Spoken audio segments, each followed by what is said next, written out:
So let us understand now. This is the lecture number 2 of the topic torsion in the circular shaft, right?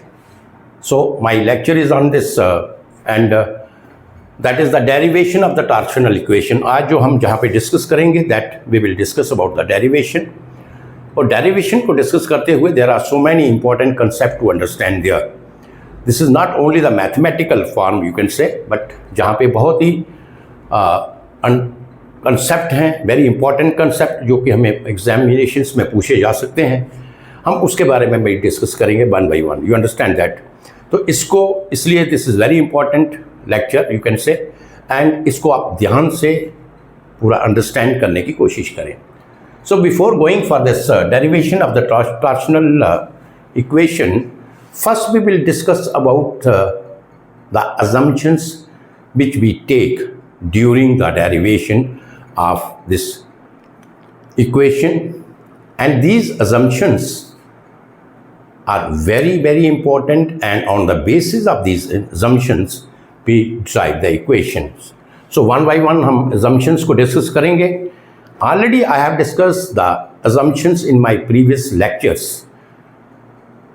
Previous lecture जो lecture number 1 था, उसमें भी मैंने detail में जो assumptions थी उसके बारे में डिस्कस किया है. Each and every assumptions I have discussed in detail, that you can see my previous lecture.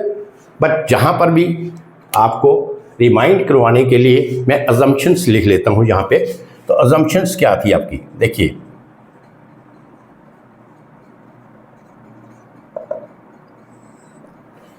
Material of the shaft is homogeneous and isotropic, right? तो assumptions जो आपकी थी पहली, material of the shaft is homogeneous and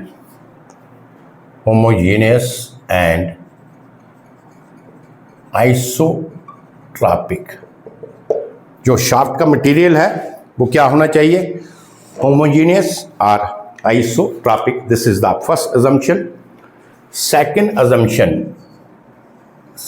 assumptions क्या थी? Stresses are within the proportional limit, right? तो stresses जो हैं यहाँ पे जो फॉर्म होंगी वो आपकी stresses are within the proportional limit. Stresses आपकी प्रोपोर्शनल लिमिट में होनी चाहिए. Reason is stresses means stress is directly proportional to strain. And when we have to find the equation of stress, first we will find the equation of the strain, and then by using Hooke's law, we will calculate the equation of the stresses. So, ये जो आपका limit है, this is very important one, कि जो आपकी stresses हैं, that should be, these should be within the proportional limit, right? Third क्या है? All the transverse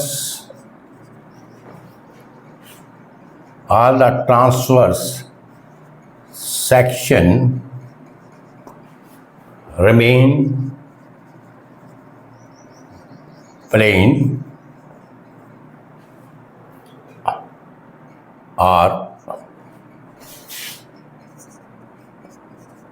straight after twisting, means after applying the twisting moment, after twisting. जितनी भी आपकी transverse section है that should main plane or straight after twisting. There should be no distortion, उसमें distortion नहीं होनी चाहिए, और you can say no distortion, right? That should be plane. So in case of the circular shaft, when there is a shifting, in my previous lecture I have discussed this thing in detail, the diameter of the shaft that will remain straight. Diameter जो shaft का होगा वो straight रहेगा. There is no distortion in case of the circular shaft. But if we will take any other shape, means if you take the shape of a rectangular shaft, so after twisting there is the distortion, and this thing I have explained you. If there is the distortion, what is the problem? Problem is that we have to derive the equation of the strain. So in order to derive the equation of the strain, first we must know the distribution of the internal forces. क्योंकि हमें deformation का equation चाहिए, तो deformation का equations के लिए first जब कोई भी फोर्सेस किसी बॉडी के ऊपर एक्ट करेंगी तो जो स्ट्रेसेस उसमें डेवलप होंगी, जिसे हम इंटरनल फोर्सेस जो डेवलप होंगी, we must know the distribution of the internal forces, whether these internal forces are straight, parabolic, linear, right? So this we have to see, and on the basis of that आपका जो deformation होगा, if the internal forces are straight, the deformation is straight. If the internal forces are linear, deformation is linear. If the internal forces are parabolic, उसका distribution parabolic है, the deformation parabolic होगी. You understand? So you can say that the deformation that depends upon the distribution of the internal forces. You understand? तो distribution internal forces की या तो straight हो, linear हो, parabolic हो, उसी हिसाब से equal हो. You understand? So उसी हिसाब से जो हमारी deformation होगी वो क्या होगी? Linear होगी, parabolic होगी, equal होगी. So we can derive the equation of the deformation. Deformation की equation we can derive easily if there is no distortion. You understand? So if there is distortion, deformation का equation means we have derived the equation of the strain. You understand that? And when we have derived the equation of the strain, we can derive the equation of the stress. You understand this? But when there is the distortion, वहाँ पे distortion होगी, we don't know the distribution of the internal forces. कि internal forces का जो distribution है वो कैसा है, ना वो इक्वल होगा, ना वो यूनिफॉर्म होगा, ना वो पैराबोलिक है, कैसा है. अगर इंटरनल फोर्सेस का distribution, we don't know the internal distribution of the internal forces, we cannot derive the equation of the deformation. So this is practically not possible. So for that case this assumption number third, this is very very important assumption. Assumption क्या है? All the transverse section, means all the transverse section remain plane or straight after twisting, no distortion. You understand? So when we have applied the twisting movement on the free end of the shaft, तो क्या होगा? उसका जो diameter है, diameter straight रहेगा. You understand that? Diameter cross section का straight होगा, उसमें कोई डिस्टोरेशन नहीं होगी. So then it becomes very easy for us to drive the equation of the strain.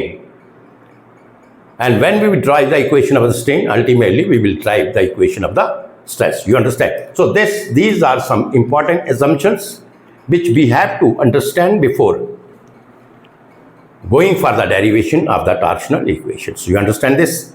तो ये आपको ऑलरेडी पढ़ाया गया है. This is already discuss in my first lecture. You can see there also. वहाँ पे तो मैंने काफ़ी एक्सप्लेनेशन इसका दिया है. Now we will come to the this derivation part of the torsional equation. जो हमारा आज का लेक्चर है वो क्या था? Derivation of the torsional equation. Now we will come to this part. You understand?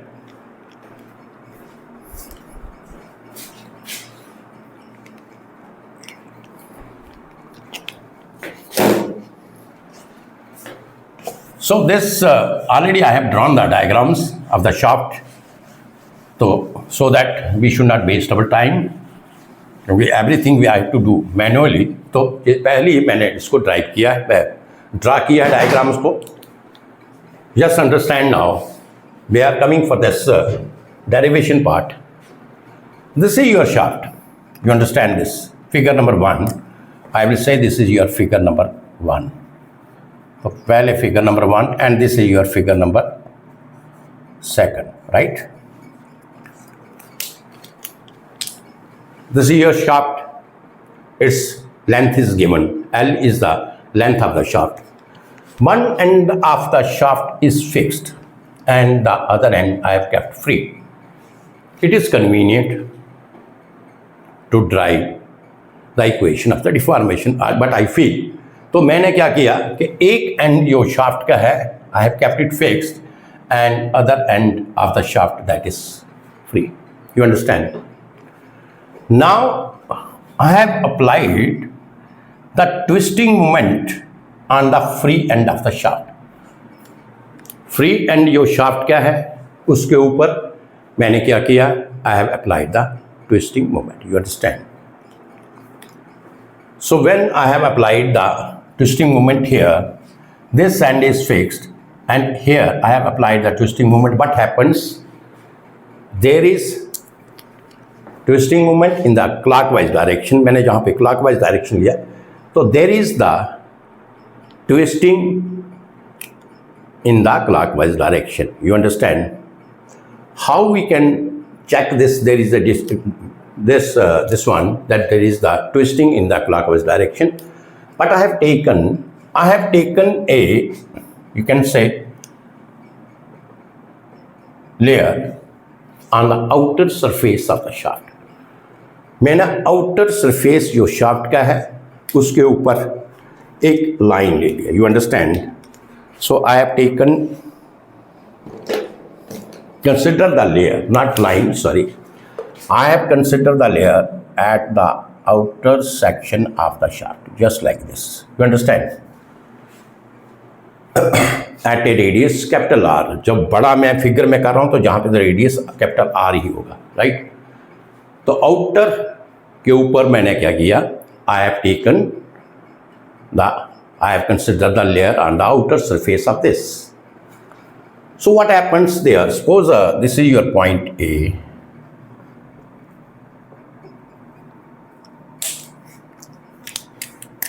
So this is your point A. ये आपका point A है. So when there is a twisting moment, what happened there? This outer layer, which is initially straight, जहाँ पे देखिए ये जो outer layer है, this is initially straight. ये क्या है? Initially ये straight है.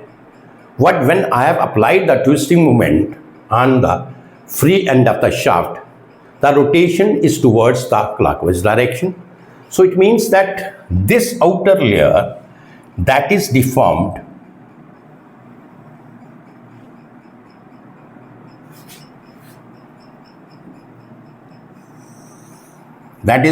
like this. तो J point आपका क्या आ जाएगा? A dash आ जाएगा. You understand? There is the deformation of the outer layer here. And ये जो आपकी डिफॉर्मेशन होगी आउटर लेयर की, means there is the change in angle here. जहाँ पे क्या है? एंगल चेंज है. There is a change in angle here. So this is the deformation. ये क्या है?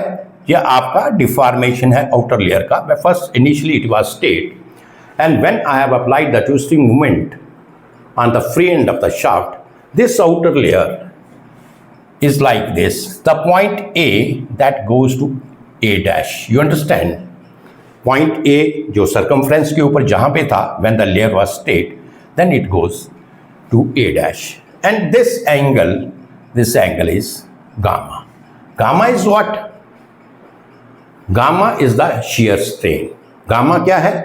ये आपको शो करता है shear strain का. जैसे देखिए shear strain में ये आपने कंसेप्ट पढ़ा होगा. This is a shear strain concept.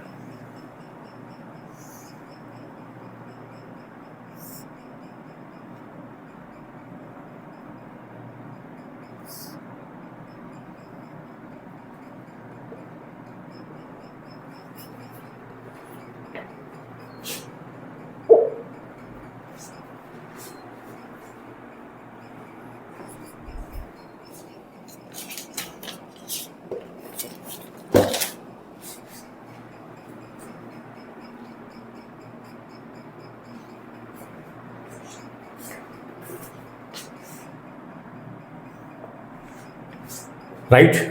तो ये डिफॉर्मेशन हुआ, ये पहले आपका इस तरीके से था, it is just like this, और जो शेयर स्ट्रेन के कारण ये पहले ये वाला था, दिस वन लाइक दिस, और जब इसका डिफॉर्मेशन हुआ तो डिफॉर्मेशन क्या हो गया, ये डिफॉर्मेशन हो गया, ये वाला, यू अंडरस्टैंड। सो जी आपका क्या है, जी जो एंगल बनेगा gamma, this is your shear strain, you understand, this angle is shear strain. तो दिस डायग्राम जो फिगर नंबर 1 था, this I have taken when the radius is R, you understand, but मैं I will consider the general point. Suppose I will consider a general point, I will take the radius r dash at a from the center of the shaft. Shaft से मैं इसका एक small radius लेता हूँ, ये जो मैंने draw किया था, ये जो शाफ्ट का ये है, ये मैं बिगर शाफ्ट था, मैंने एक same on the outer surface of the shaft, I have taken the straight, consider the layer at a distance r dash from the center. You can say r dash is the small radius, means radius of this small shaft which I have considered here. Why I have taken this like this? Because I am drawing the equation for the general expression. नहीं तो आप direct यहाँ से कर सकते हैं, this is right, जहाँ पे कोई प्रॉब्लम नहीं थी, बट मैं कह रहा हूँ कि r dash आपका 0 भी हो सकता है, and r dash this is equal to r for maximum radius, you understand. So this is the figure number 2, same procedure is there. I have considered the layer on the outer surface of the smaller shaft जिसका मैंने radius r dash लिया है, you understand. The layer initially was straight and this is at the distance of r dash from the center, you understand. जहाँ पर भी same, पहले initially this point was A, when I have applied the twisting moment, the point here is A dash, right. And this, ये जो आपका change in angle है, this is gamma, change in angle, shear strain, ये लिख लेते हैं जैसे r dash, change in r dash में इसको radius कंसिडर करूँगा, यू अंडरस्टैंड। और जो आपका जे वाला है, ये सिर्फ this is your gamma, your right, means shear strain. ये आप दोनों कंफ्यूज मत होना, right. This is I am drawing the equation for any point of the radius, you understand. ये था when there is a maximum r, उसके ऊपर मैं ड्राइव कर लेता, but if you have to drive the equation of at any distance from the centre, क्या r की कोई भी वैल्यू हो सकती है आपकी 0 के ऊपर, r डैश r हो गया, r ये गामा हो गया। तो इस तरीके से मैंने क्या किया कि स्मॉलर मैंने रेडियस लिया फॉर ए जनरल पॉइंट, मैंने कंसिडर किया जिसका distance from the centre, this is r dash, and I have applied the twisting moment, same thing, point A is here, the initially the layer which I have considered on the outer surface of this, that was straight, and when I have applied the twisting moment, the point A goes to here, this is A dash, you understand. So this is okay. तो J हमारा क्या है, gamma है, this is हमारा shear strain. तो सबसे पहले first of all we have to drive the equation of the strain. जैसे मैंने आपको पहले बताया कि to drive the equation of the stress, first we must drive the equation of the strain. तो इक्वेशन ऑफ द स्ट्रेन आप drive करेंगे,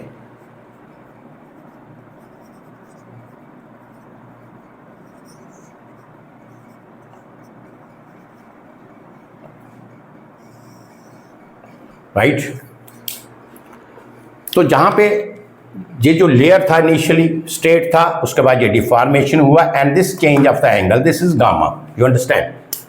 तो गामा की इक्वेशन हमें फाइंड आउट करनी है। मीन्स इक्वेशन ऑफ स्ट्रेन क्या है जहां पे, gamma. So first we have to find the equation of gamma. You understand? Gamma क्यों हमें फाइंड आउट करना है? Because this is the shear strain। तो पहले हमें गामा की वैल्यू फाइंड आउट करनी। नाउ कंसिडर दिस डायग्राम और दिस डायग्राम। अगर आपने डायरेक्ट करना है, ज़्यादा आपको कंप्लेक्स सिस्टम में नहीं पढ़ना है, तो इसको आप रहने दीजिए, डायरेक्ट आर रेडियस के ऊपर इक्वेशन कर लीजिए। You understand? You follow my point? तो आप ये दोनों फिगर्स हैं, बट हम यही फिगर अब कंसिडर करें because I am driving the equation by taking the distance r dash from the centre of the shaft. You understand? तो इसमें आप देखिए, इसमें हम if I will see this diagram from this diagram, so there are two views, front view and sectional view. ये आपका front view है and this is your sectional view, right? तो first I will consider front view. तो पहले आप front view ले लीजिए। Front view of diagram second ले रहा हूं मैं, right?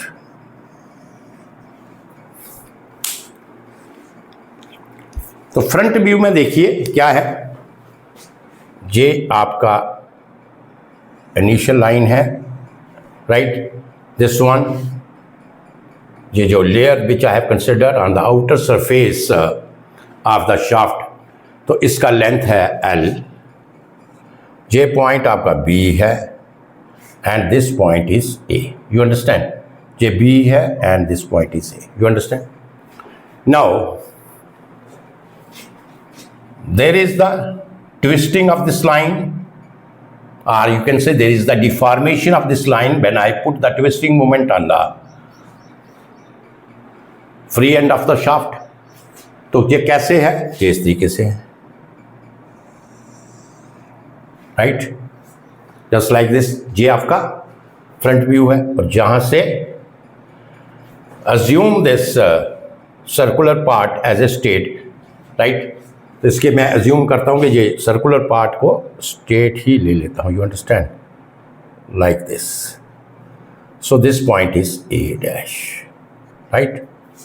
This is the front view of the diagram second.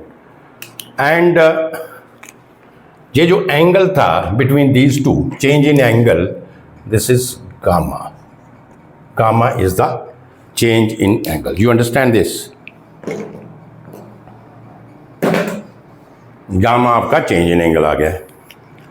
Now we have to drive the equation of gamma. So if we will see, this is the right angle triangle. You understand? ये कौन सा है? Right angle triangle. तो अगर हम right angle triangle लें तो tan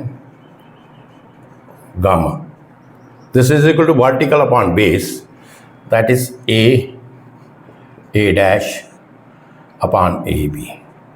you understand? A dash upon AB, as we have read so many times in the strength of material, the deformation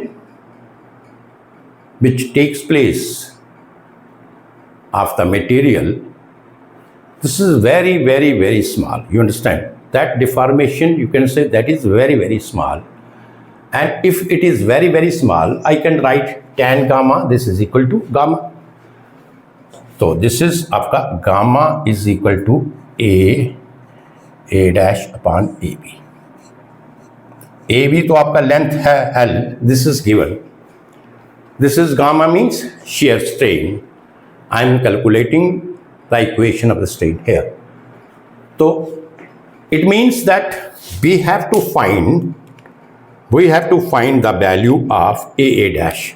अब हमें A डैश का वैल्यू चाहिए। You understand this?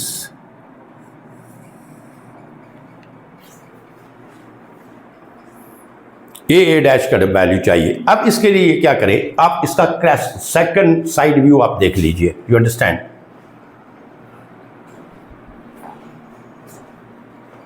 नाउ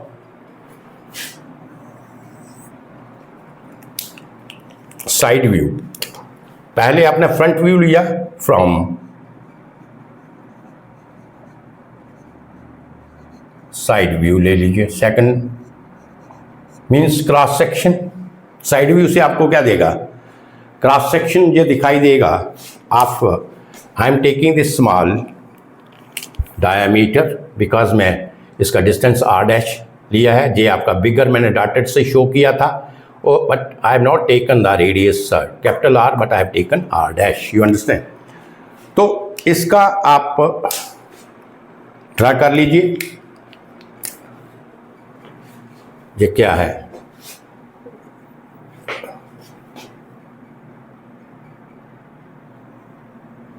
थोड़ा बड़ा करके डालता हूं मैं। You understand this.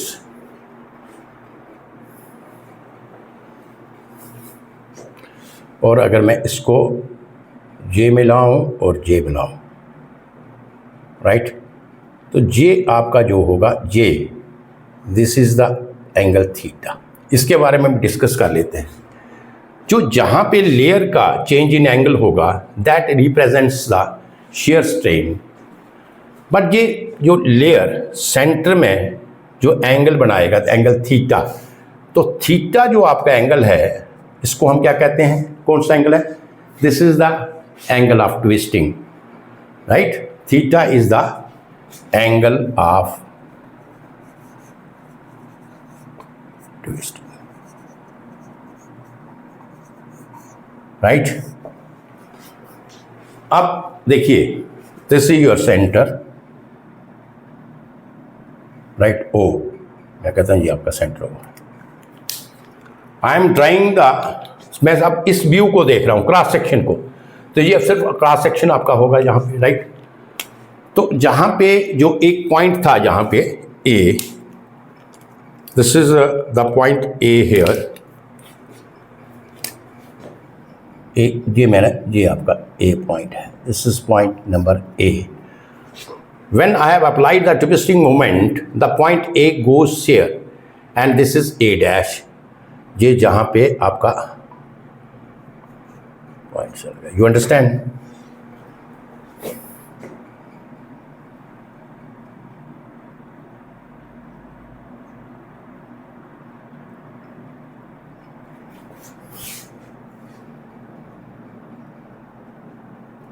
right, and this angle अब जे जो डिस्टेंस है ये क्या है आपका, आर डैश है, right. This is I have taken as a R dash. No what we have to find out, we have to find out A dash, means chord का जो ए डैश है, जे वाला पोर्शन, इसको हमें फाइंड आउट करना है। You understand. A dash, तो formula mathematics में पढ़ा होगा कि कार्ड का अगर आपने फार्मूला क्या है वहाँ पे, if you have to find the chord here, जो भी length of the chord, that is equal to R, means radius of the circle, जिसका वो कार्ड पार्ट है, radius multiplied the angle between the chord. ये जो दो points हैं card के, इनके बीच में जो एंगल होगा उसके साथ उसे मल्टीप्लाई करें तो you will get the this distance A dash, means length of the chord. You understand. तो जहां से this is the side view, ये लिख लेता हूं मैं, ये side view,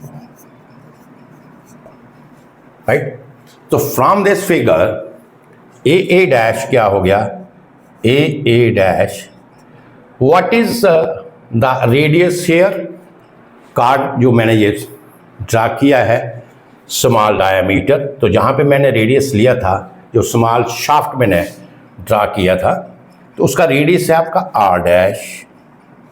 and what is the angle between these two points, that is angle theta, the angle of the twisting, so that is theta. You understand. तो A dash की value आपके पास आ गई R dash theta. You understand? Therefore ये value आप इसमें put कर लीजिए।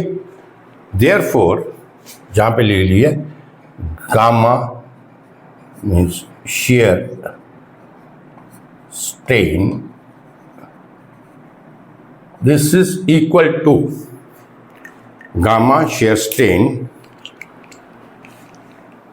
this is equal to a dash क्या आ गया r dash into theta upon a भी क्या है l. You understand? So this is the shear strain.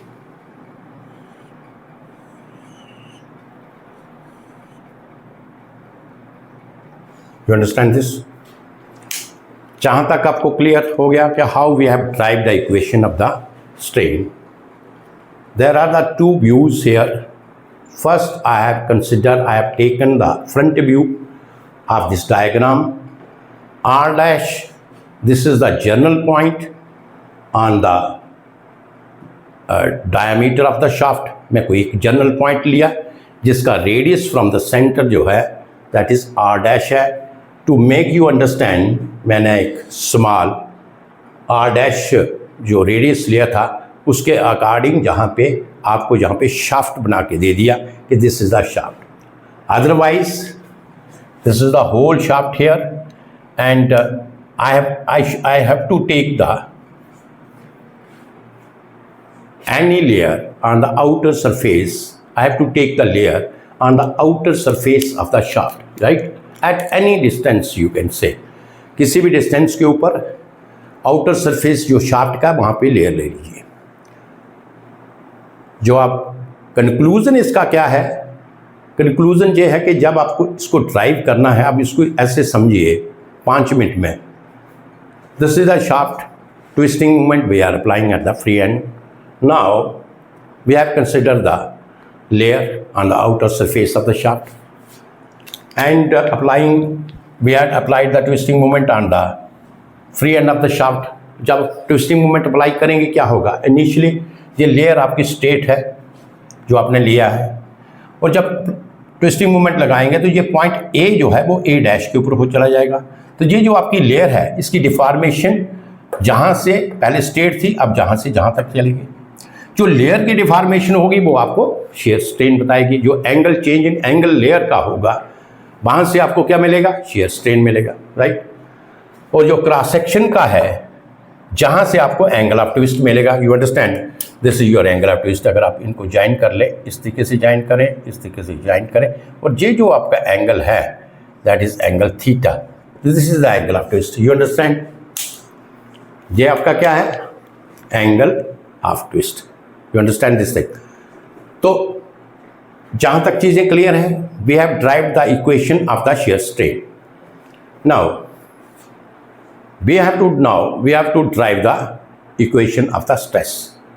अब हमें shear strain के बाद किसका इक्वेशन ड्राइव करना है? स्ट्रेस का equation we have to derive, right?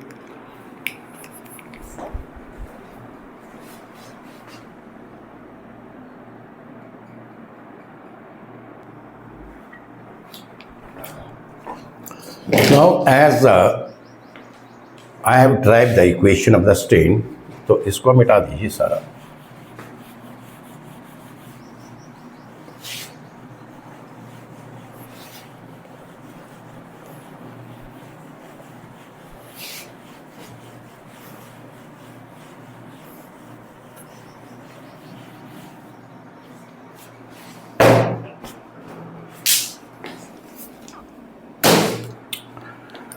So the equation of the strain I have derived, equation of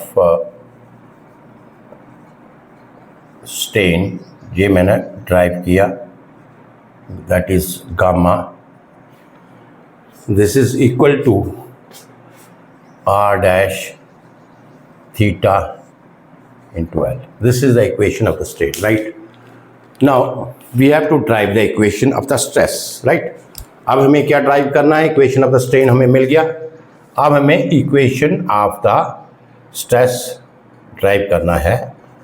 equation of stress, right. So far finding the equation of the stress, अब क्या करेंगे, हम जहाँ पे hooks law apply कर देंगे, you understand. तो Hooke's law apply करें, अप्लाई हुक्स लॉ, जहाँ पे अप्लाई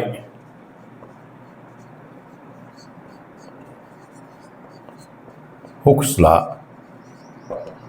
तो इक्वेशन ऑफ द स्ट्रेस क्या होगा, स्ट्रेस यहाँ पे tau, this is equal to G into gamma, you understand.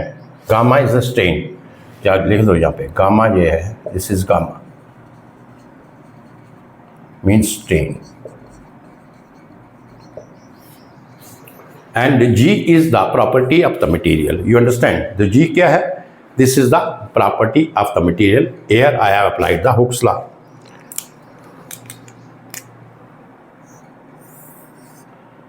अब आपके पास गामा क्या है, this we have calculated equation of the strain, therefore tau this is equal to G into gamma dash into theta upon L, you understand this?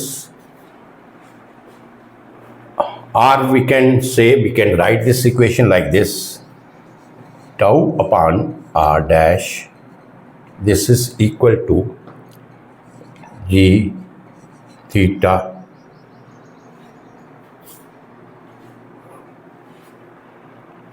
upon L.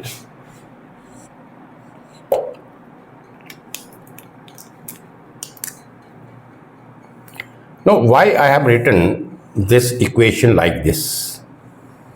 ये मैंने first part इसका drive कर लिया, tau upon R dash, this is equal to where R dash, this is the radius, R dash क्या है, ये radius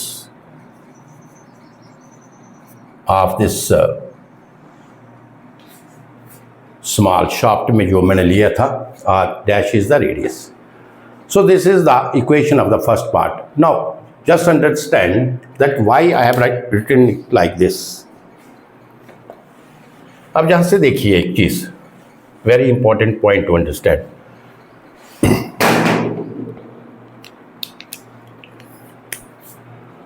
G क्या है जी, what is a G? That is the material property, and this material property for the given material, you can say for the given material, this property is fixed, right? For given material, कोई भी material होगा, for given material of the shaft, कोई भी shaft का material लें तो J क्या होगा, fixed होगा। G क्या है, आपका fixed है, you understand, constant means। Theta,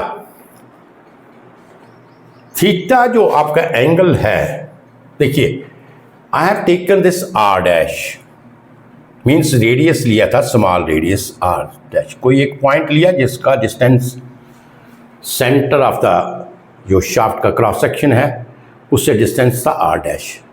if I will take the complete radius, अगर मैं मैक्सिमम रेडियस ले लेता हूँ, जहाँ पे देखिए आपका जो बिग शाफ्ट है, कहीं भी आप पॉइंट ले लें, तो अगर मैक्सिमम रेडियस होगा जे आपका मैक्सिमम रेडियस है, जहाँ से लेके जहाँ तक जो आपका रेडियस है, दिस इज आर। और जहाँ पे ये वाला, मुझे बताइए if there is any change in the angle theta, theta angle change होगा। जो थीटा एंगल आपने स्मॉल आर डैश लिया था, आर डैश के ऊपर रेडियस जब आर डैश लिया था, जो आपका एंगल ऑफ ट्विस्ट था theta, the same angle of twist will remains same, you can say, when we will take the maximum radius of the shaft, that is R, you understand. So you can say that theta भी जो आपका है, theta ही क्या है, constant है, theta भी आपका change नहीं होगा। If we change the radius, अगर हम रेडियस को चेंज करते हैं, अगर हम ये वाला रेडियस चेंज करते हैं तो थीटा भी आपका सेम रहेगा, जी भी आपका कांस्टेंट रहेगा because the shaft is the material of the shaft is same, right. तो जी भी कांस्टेंट है, थीटा भी कांस्टेंट है। रही बात एल की, तो एल क्या है आपका, लेंथ ऑफ द शाफ्ट, वो भी सेम रहेगी, वो भी कांस्टेंट है। So it means that this part G into theta into L, ये जो आपका पार्ट था that is G into theta upon L, this is constant, right. ये कांस्टेंट है, तो इसका मतलब ये हुआ कि ये जो आपकी रेशो थी tau upon R dash, that is also constant if we change any value of R dash. R dash की कोई भी वैल्यू आप चेंज कर ले, R dash to maximum R, तो ये टर्म आपकी कांस्टेंट है, तो ये भी आपका क्या रहेगा, tau upon R. Or you can say tau upon, मैं आर मैक्सिमम ले लेता हूं, आर मैक्सिमम, चाहे कैपिटल आर लिख लो, टाउ अपॉन आर, तो ये भी आपका क्या होगा, this is constant. You understand, ये समझ आ गया।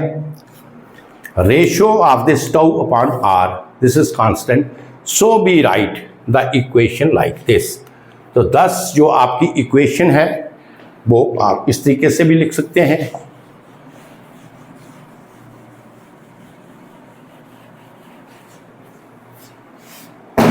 तो टाउ यहां पे क्या होगा, टाउ मैक्स हो जाएगा। आपको पता है कि टाउ की मैक्सिमम, शियर स्ट्रेस की मैक्सिमम वैल्यू कहां पे होती है, मैक्सिमम रेडियस के ऊपर, जहां पे आर आर आर, जहां पे आपका मैक्सिमम होगा। तो आप कह सकते हैं, तो 10 जो इक्वेशन आप, इसका जो फर्स्ट पार्ट है इसे आप ऐसे भी लिख सकते हैं, tau max upon R, where R is R maximum, right. This is equal to G theta upon L, right. तो इस इक्वेशन को आप याद रखिए। ये तो अभी एक पार्ट है इक्वेशन का जो हमने ड्राइव किया है। You understand this, this is the one part, but still you are this derivation of the torsional equation is not completed yet because we have not find the relation between the torsion and shear stress. अब हमें torsion और stress के बीच में relation को find out करना है। Second part जो हम इसका डेरिवेशन का करेंगे, that we have to find the relation. This is the first part, ये आप नोट डाउन कर लीजिए, इस सभी को मिटा देंगे। Now come to the second part of this derivation.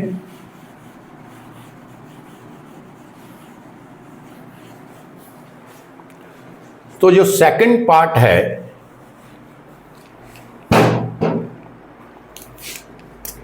Second part में हमने क्या करना है,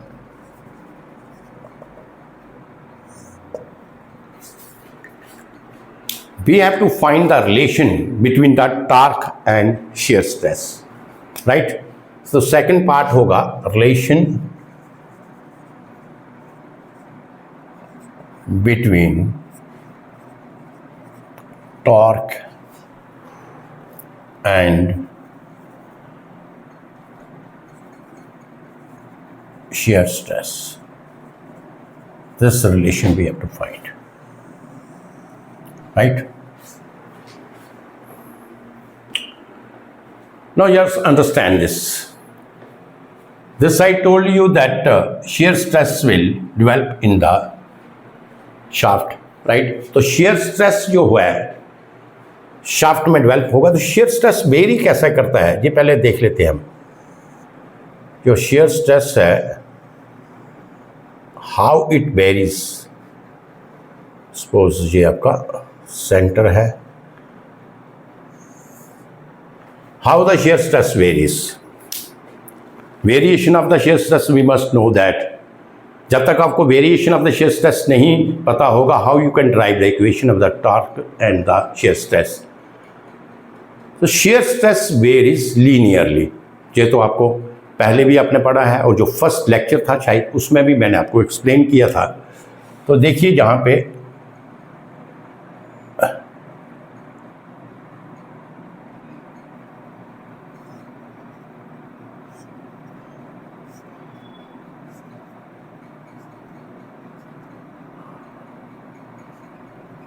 प्रिंसिपल स्ट्रेसेस पढ़ा हमने, ये सारा का सारे टॉपिक किए हैं जहाँ पे शेयर स्ट्रेस,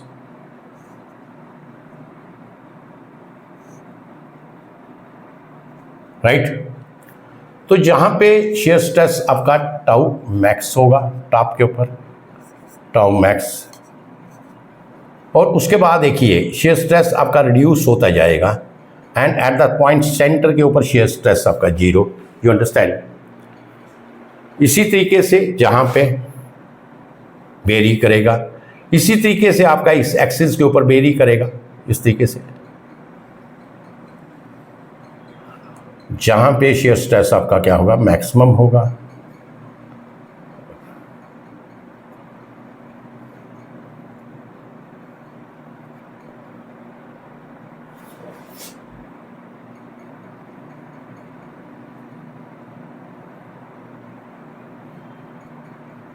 यू अंडरस्टैंड। तो शेयर स्ट्रेस मैक्सिमम जहां पे आएगा, ये टाउ मैक्स जहां पे आएगा,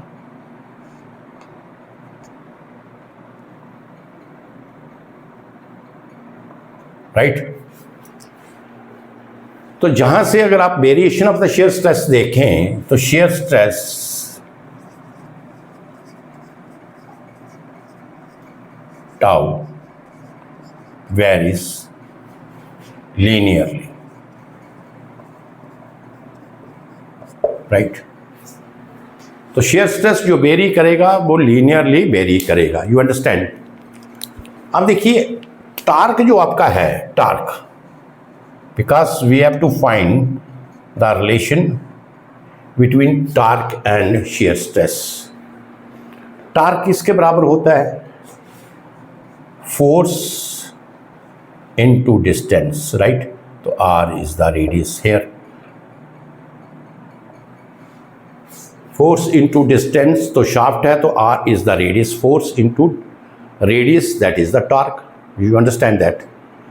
अब फोर्स जो है, जो हम फोर्स का फार्मूला लिखते हैं वो लिखते हैं stress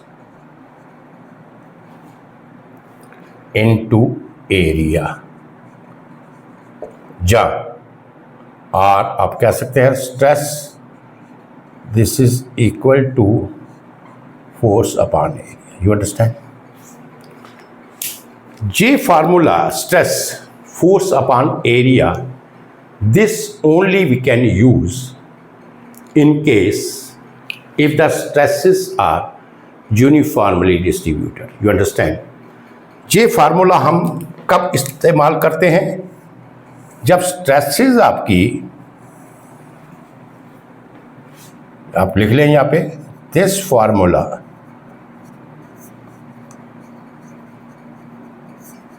is used when stresses are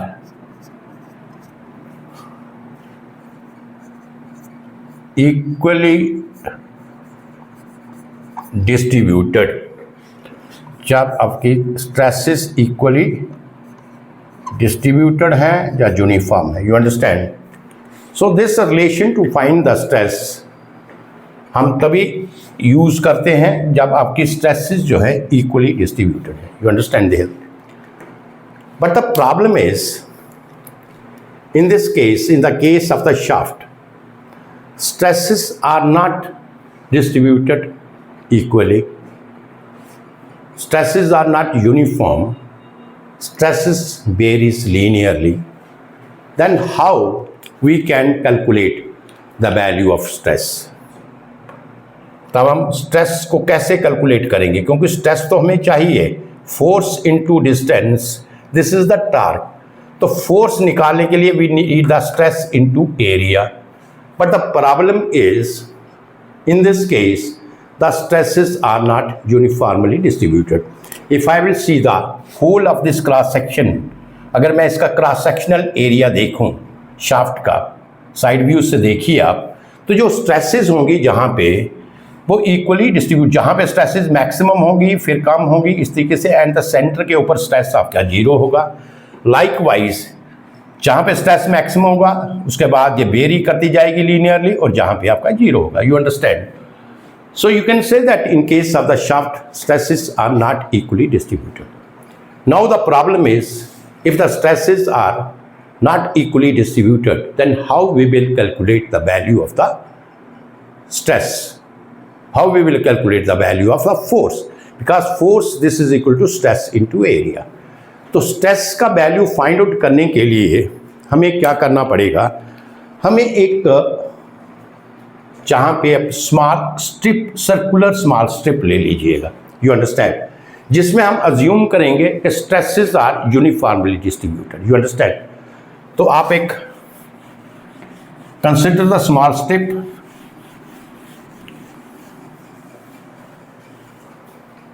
तो आप एक जे आपका सपोज क्रॉस सेक्शन है शाफ्ट का, थोड़ा बड़ा करके डाल लेते हैं. This is the cross section of the shaft and we have to find the torque in whole of the shaft. But the problem is, जैसे मैंने आपको बताया कि स्ट्रेसेस इस केस में यूनिफॉर्मली डिस्ट्रीब्यूटेड नहीं है, तो हम क्या करेंगे? एक small ring, suppose this is the centre, तो एक स्मॉल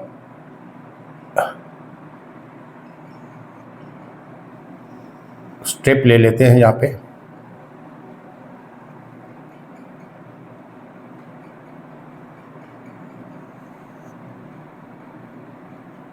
तो डायग्राम थोड़ा हिल रहा है यहाँ पे, तो आप इसे जूम कर, right, just like this.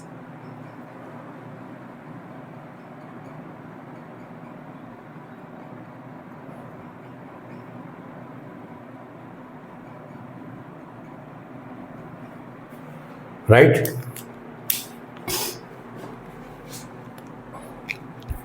This I have taken the small strip.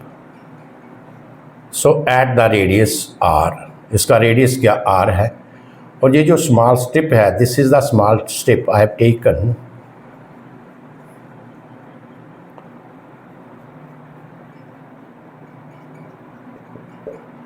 इसका जो एरिया है डी ए.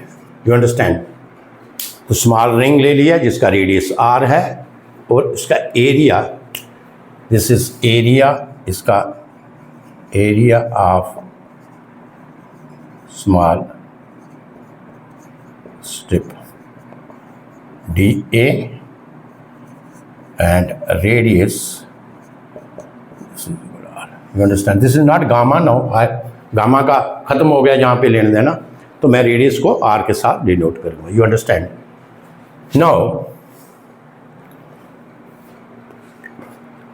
तो इसमें जो टॉर्क होगा, first we will find, because now the stresses, जहाँ पे लिख लें, in this small strip, assume the stresses are uniformly distributed. मैं सीधा लिख देता हूँ, assume भी नहीं करूँगा. Stresses are uniformly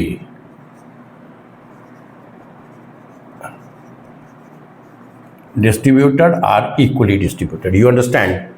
So now we can find the value of stress. अब हम stress की value find out करते हैं. Stress that is the force upon area. तो अगर ये है, तो इसमें जो आपकी stress होगी, that is stress क्या है? This is force upon area, right? Or you can say area क्या है? dt है, राइट? तो स्ट्रेस आपकी हो गई, टाउ ले लें, that is equal to f upon dt. Therefore f, this is equal to tau into dt. And this force is for the small ring which I have taken here. तो torque क्या होगा for the small ring? लिख ले यहाँ पे, torque for small strip or small ring, whatever you want to write here, that is, मैं dt को कहता हूँ इसको dt, this is equal to force into radius, r is the radius, तो मैं कह सकता हूँ F फोर्स क्या है, tau into r into dt. You understand?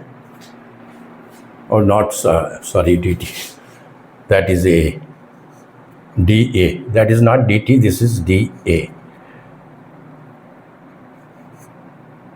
Right? Force into area. You understand this? This is the torque for the small ring.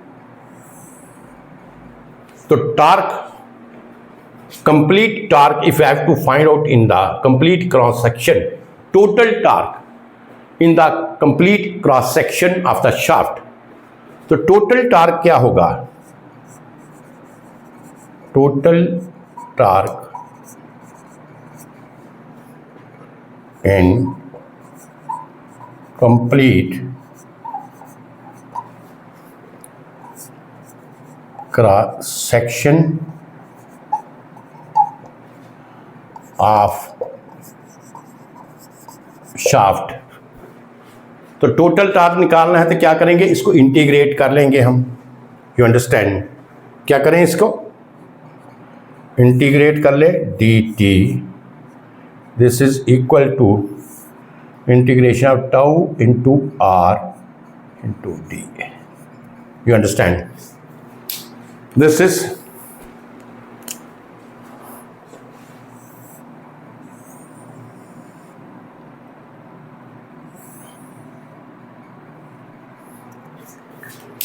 इसको मिटा दीजिए अब.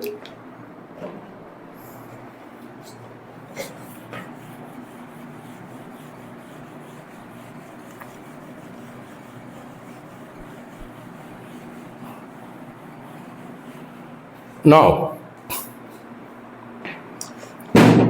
दिस इज द, ये जो मैंने इंटीग्रेशन करके लिखा, this is the complete torque in the, or you can say total torque in the complete cross section of the shaft. But the problem is कि we cannot integrate this equation. अब देखिए इस equation को हम integrate कर सकते हैं, we cannot integrate the equation. Reason is that tau is not constant.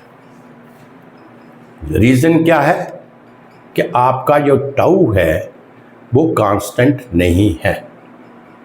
You understand that? जो टाउ की वैल्यू है, दिस इज नॉट कांस्टेंट, क्योंकि कंप्लीट क्रॉस सेक्शन में देखिएगा शेयर स्ट्रेस मैंने जैसे आपको बताया दैट वेरीज लीनियरली, और you can say that tau is not uniformly distributed in whole of the cross section here. हम क्योंकि जहाँ पे हम रिंग का नहीं कर रहे, we are calculating the total torque for this complete cross section. तो टाउ की जगह आप क्या करें, हमने एक इक्वेशन अभी फर्स्ट पार्ट में किया था, tau upon r, this is equal to g theta upon l, right? This is the first part जो मैंने इक्वेशन ड्राइव किया था. तो r की वैल्यू, टाउ की वैल्यू आप क्या होगी यहाँ पे, देयरफॉर टाउ की वैल्यू हमें इन टर्म्स ऑफ r ले लें, ये होगा g theta into r upon l, right? तो टाउ की value in terms of r यहाँ पे पुट कर लें. You understand? This is your equation number 1. So you can से put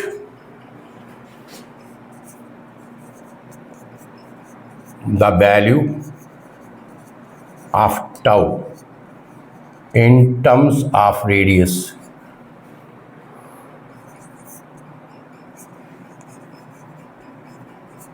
or in equation 1, because r is constant. r क्या है, वो का कांस्टेंट है, रेडियस तो कांस्टेंट रहेगा इसका, जो शाफ्ट का रेडियस है दैट इज कांस्टेंट रहेगा, तो आर की वैल्यू हम जहाँ पे पुट करें, टाउ की value in terms of this. Now your equation क्या बन जाएगी आपकी, इंटीग्रेशन ऑफ डी टी, इसको मैं लिख सकता हूँ T, right, and this is integration tau की जगह what I have write down here, G into theta into ये एल कर लो, आर और आर मैं आर स्क्वायर कर लेता हूँ into D. You understand?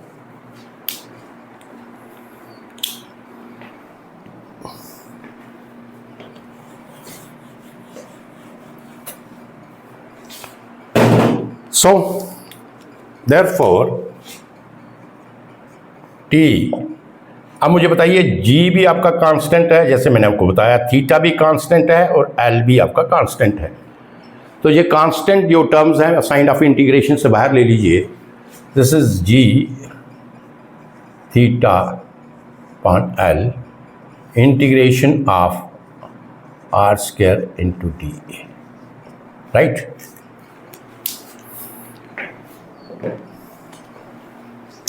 Now tell me, what is your R square into dA? इसको बता दीजिए।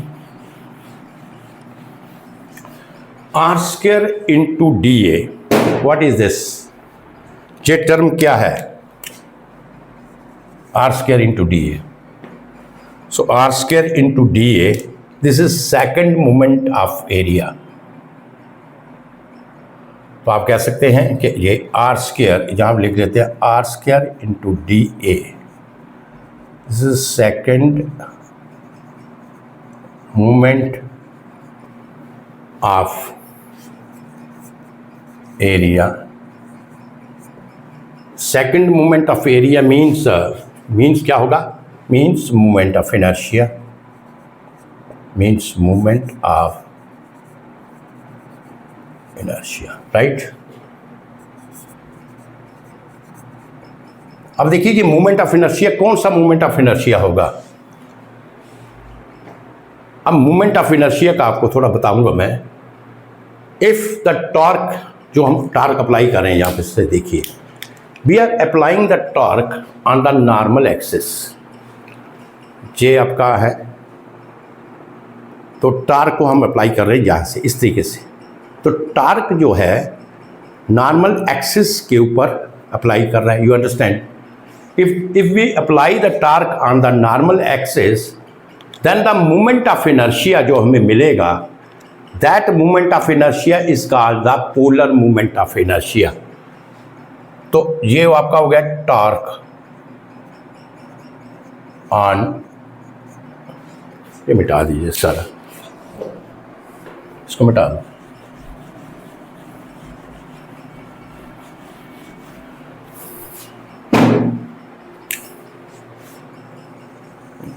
जहाँ पे ये चीज़ें नोट कर ले।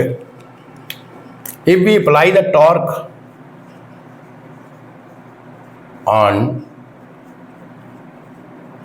नॉर्मल एक्सिस, राइट, इस केस में जो मोमेंट ऑफ इनर्शिया मिलेगा that is called the polar moment of inertia. इसको हम क्या बोलते हैं? Polar moment of inertia. And if the torque is, and if you can say if the moment we apply on the parallel axis, अगर movement आपका torque रहने दीजिए, movement लिख लीजिए, मूवमेंट ऑन नॉर्मल एक्सिस होगा तो that is polar movement of inertia, movement on normal axis, polar movement of inertia.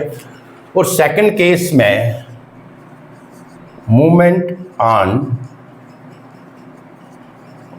Parallel axis, parallel axis के ऊपर मूवमेंट होगा, so we say that is the movement of inertia. This is the difference, movement of inertia और polar movement of inertia में ये difference है, movement of inertia. You understand?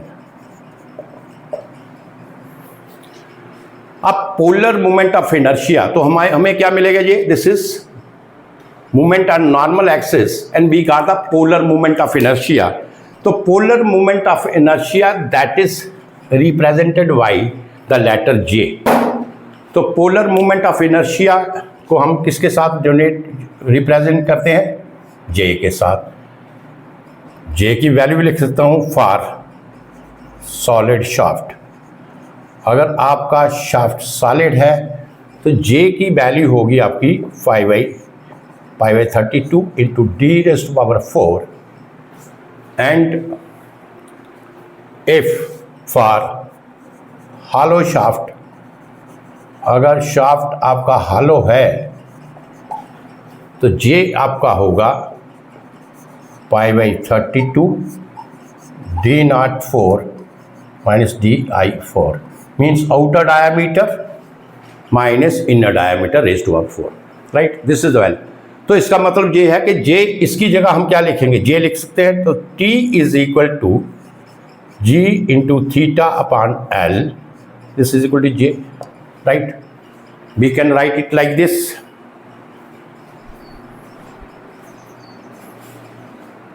Right, so therefore R इसको हम इस तरीके से लिख सकते हैं T upon J. This is equal to G into theta upon L. So this is your second part. ये हमने सेकंड पार्ट जो इसका था इसको हमने ड्राइव कर ली. T upon J this is equal to G theta into L. If we will combine both the parts, part number first and part number second, तो आप देखिए कैसे कंबाइन करते हैं. ये हो गया part second.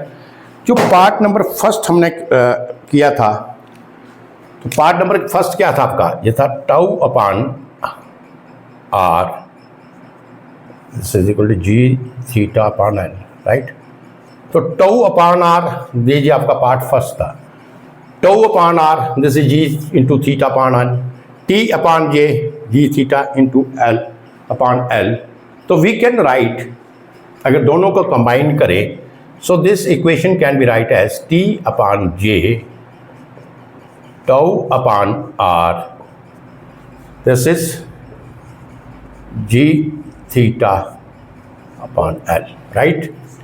So this is your complete torsional equation. This is the complete derivation of the torsional equation. You understand? अब इसमें कुछ इम्पॉर्टेंट कंसेप्ट हैं, कुछ डेफिनेशंस भी हैं, उसके बारे में हम डिस्कस करते हैं. तो इम्पॉर्टेंट कंसेप्ट क्या है, कुछ डेफिनेशंस हैं, दैट वी विल सी.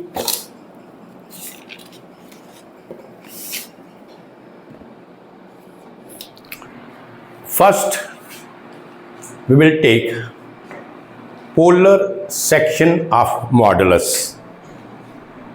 तो इसको आप नोट कर लीजिए. आप polar section of modulus.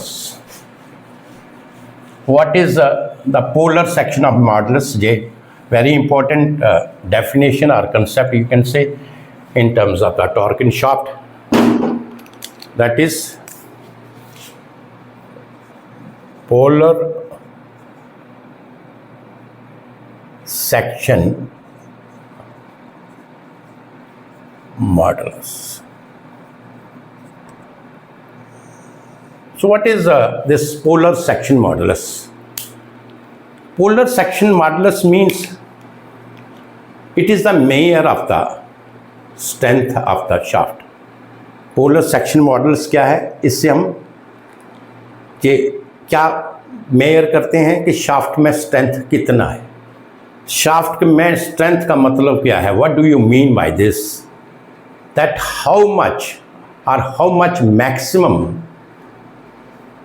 This shaft can sustain the torque, और how much maximum torque the shaft can sustain. You understand? So ये पोलर सेक्शन मॉडुलस डेफिनेशन है. It is the measure, it is the measure of strength of shaft. You understand? इससे हम shaft की strength को mayor करते हैं. Means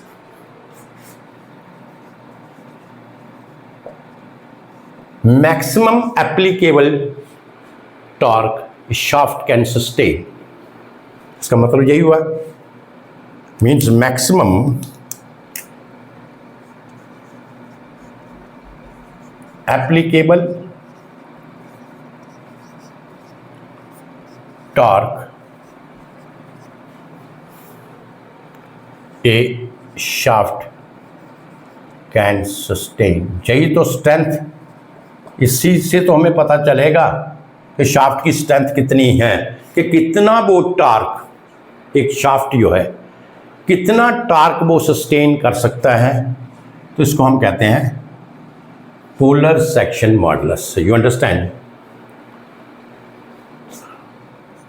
आपने ये स्ट्रेंथ ऑफ मटेरियल का डेफिनेशन क्या है? सपोज मैं कहूँ कि मटेरियल का स्ट्रेंथ ऑफ कैसे, how you will calculate the, how you will say strength of material कैसे?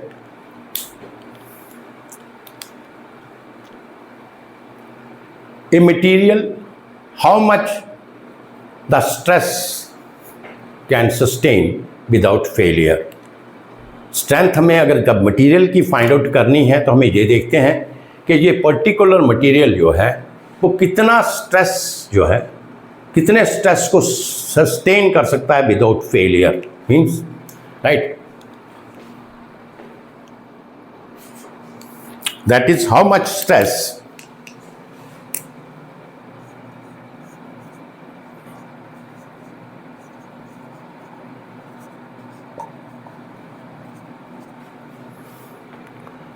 material can sustain without failure. Right. इसी तरीके से बार की बात करें हम, जो बार है जिसमें हम एक्शियल लोड अप्लाई करते हैं, तो बार के केस में क्या देखते हैं कि how much axial load bar can sustain without failure. Just like this beam के बारे में बात करें तो बीम का strength, how we can calculate the strength of the beam, that how much bending movement a beam can sustain without failure. You understand? इसी तरीके से शाफ्ट का ये है कि how much torque the shaft can sustain without failure. You understand this? तो this is called the polar section modulus. This is clear to you? अब polar section modulus का देखिए. अब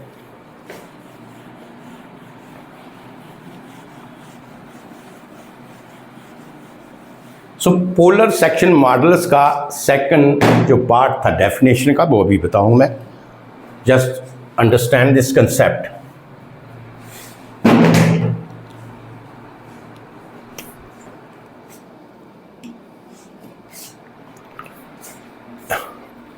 जो अभी हमने T upon J, this is equal to R max upon tau max. Right. T upon J, this is equal to, sorry, T upon J, this is equal to tau max upon R max. This is tau max upon R max. यही formula था second part जो हमने drive किया equation का. तो आप कह सकते हैं इसको अगर ऐसे लिखूं, T this is equal to J upon R max into tau max. Right.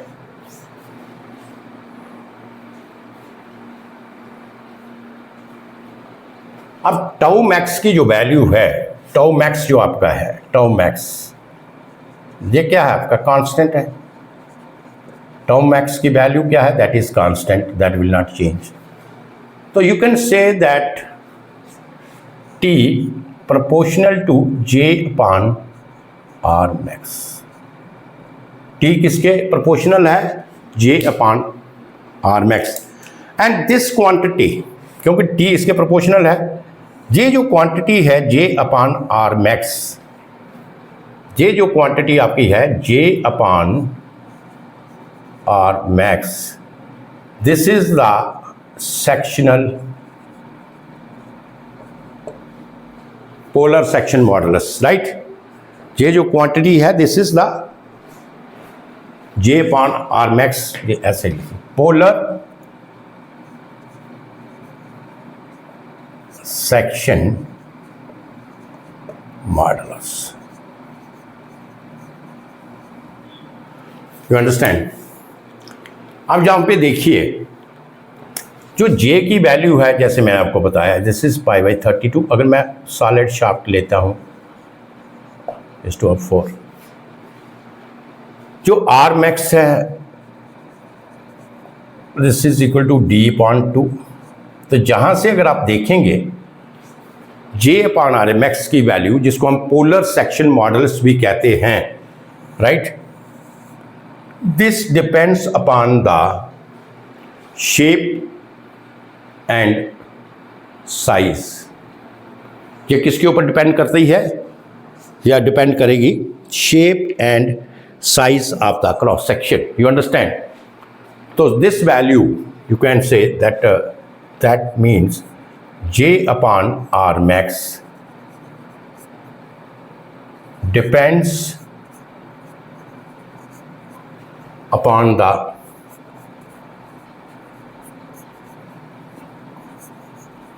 shape and size of cross section। Cross section का शेप और साइज क्या है, ये इसके ऊपर भी डिपेंड करेगी। You understand this. ये इंपॉर्टेंट पॉइंट है। जे अपॉन आर मैक्स क्या है, पोलर सेक्शन मॉडुलस, राइट। तो इसका वैल्यू डिपेंड्स करेगा shape and size of the cross section के ऊपर। You understand this. और जैसे मैंने आपको बताया कि J upon R max this is proportional to torque, जहाँ से हमारा जो फर्स्ट पार्ट था डेफिनेशन का कि it measures the strength of the shaft, कि how much we can apply the maximum torque to the shaft so that the shaft will not sustain, so that the shaft will not fail. कितना maximum हम torque apply कर सकते हैं, तो ये जो torque जो मैक्सिमम कितना अप्लाई करेंगे ये डिपेंड करेगा जे अपॉन आर मैक्स के ऊपर। और जे अपॉन आर मैक्स क्या है, polar section modulus. So you can say कि पोलर सेक्शन मॉडुलस हमारे पास क्या है, it measures the strength of the shaft. You understand. And its value that depends upon the shape and size of the cross section of the shaft. You understand this. जहाँ तक ये दो definitions very much clear to you कि polar section से हमें क्या हम find कर सकते हैं कि कितना मैक्सिमम एप्लीकेबल टार्क ये पर्टिकुलर शाफ्ट जो है सस्टेन करेगा। You understand this thing. So this is clear to you. Now it is also very helpful और beneficial in case of the solid shaft and the hollow shaft, means which shaft is better, that is the solid shaft or hollow shaft, means आप कह सकते हैं कि कौन सा shaft जो है वो मैक्सिमम टार्क को सस्टेन कर सकता है। क्या वो सॉलिड शाफ्ट सस्टेन कर सकता है या वो हॉलो शाफ्ट सस्टेन कर सकता है। तो ये भी दिस जो प्रॉपर्टी है, जो सिग्निफिकेंस है शाफ्ट का, comparison of the solid and hollow shaft, इसको डिटेल में हम जब नेक्स्ट लेक्चर हमारा होगा comparison of the solid and hollow shaft, उसको हम पढ़ेंगे। And then you come to know कि दिस प्रॉपर्टी, ये जो हमारी पोलर सेक्शन मॉडुलस है, this plays a very important role. And with the help of this we can compare the strength of the shaft between shafts means between hollow shaft and the solid shaft, right? So आज का lecture जहाँ तक ही है, and I hope the things are very much clear to you। Derivations part से लेके derivation में जितने भी कंसेप्ट थे वो सारे क्लियर आपको हुए होंगे। और जो एक दो चार कंसेप्ट आपके एंड में थे डेरिवेशंस डेफिनेशंस के, वो भी आपको एक क्लियर तरीके से क्लियर किया दिए। You understand? So after this today my lecture is over, and the next lecture I will take within few days. Thank you very much.